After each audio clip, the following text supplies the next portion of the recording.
Hello everybody, this is my front yard. I'm just going to give you two quick spots. There's really not a lot going on. As you can see, my lawn is almost gone. It's mostly weeds.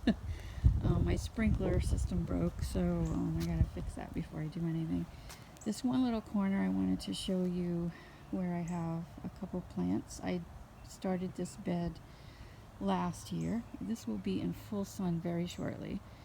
For the rest of the afternoon, so it gets full sun. My dianthus finally flowered, which is amazing because it didn't do anything for a while. And then this is Sedum, which gets these really pretty flowers all over, supposedly. I cut that back pretty severely. I was advised to do that, and it's come back really nicely.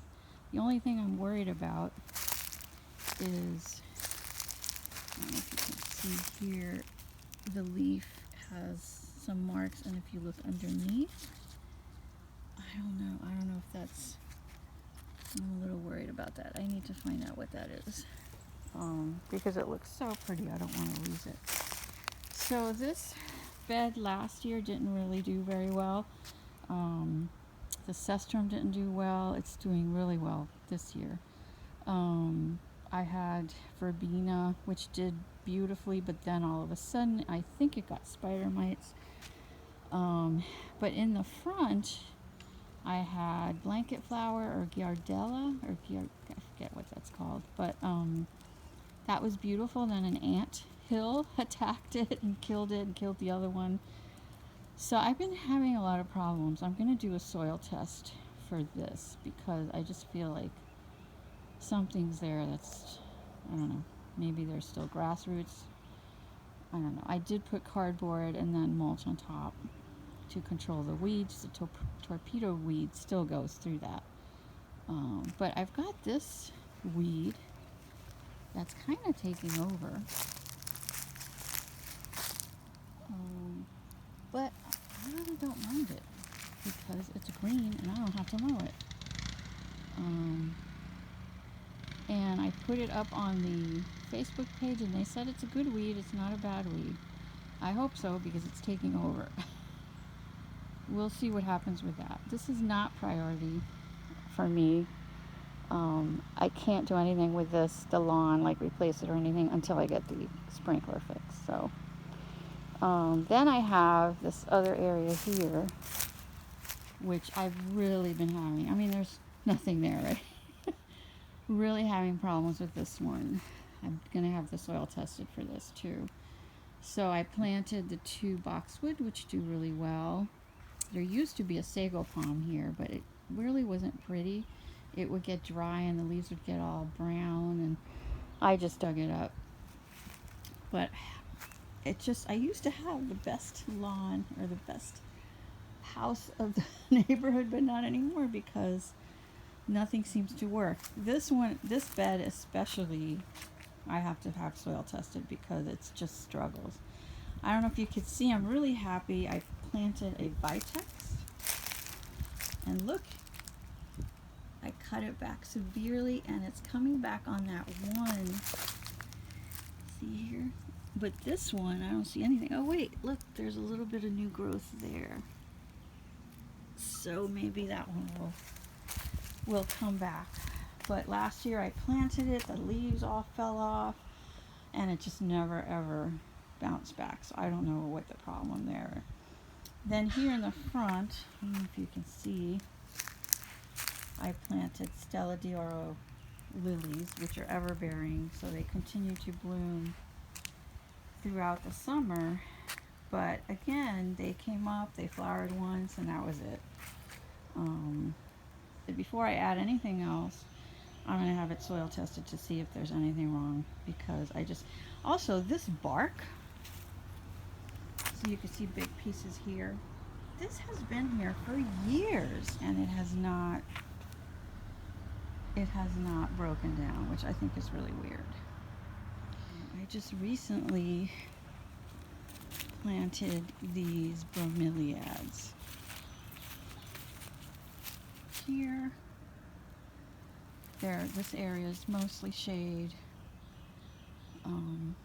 As you can see, they're getting just a tiny bit of dappled sun, and I'm hoping these will do well. These supposedly spread, and I'd be fine if it spread all over the tree. I mean, I have no problems with that. And then this, I forget what this is called, is not doing well. I don't know what the problem is. But a big chunk in the center, that big hole, there was dead branches, so I kind of cut that down. But you see how it's yellow, has yellow leaves, and it gets attacked by Smilac. Smilac is always covering it. I could show you.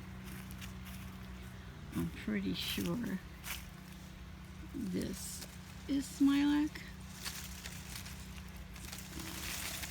Definitely back here. This is Smilac. Oops.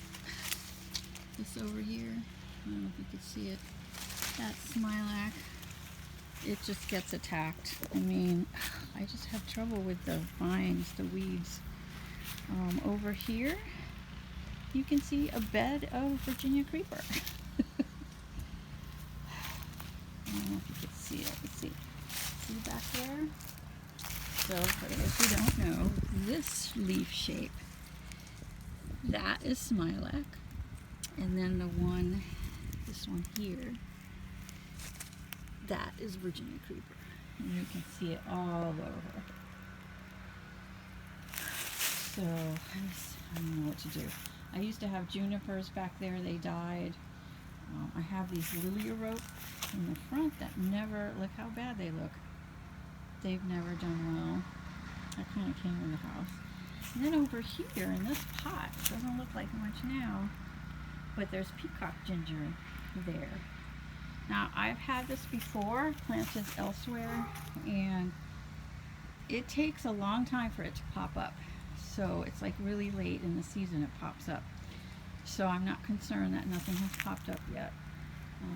But it's beautiful. I put it there, I dug it out, put it here in the pot, and it's really happy. It was beautiful last year. So I'm hoping that comes back.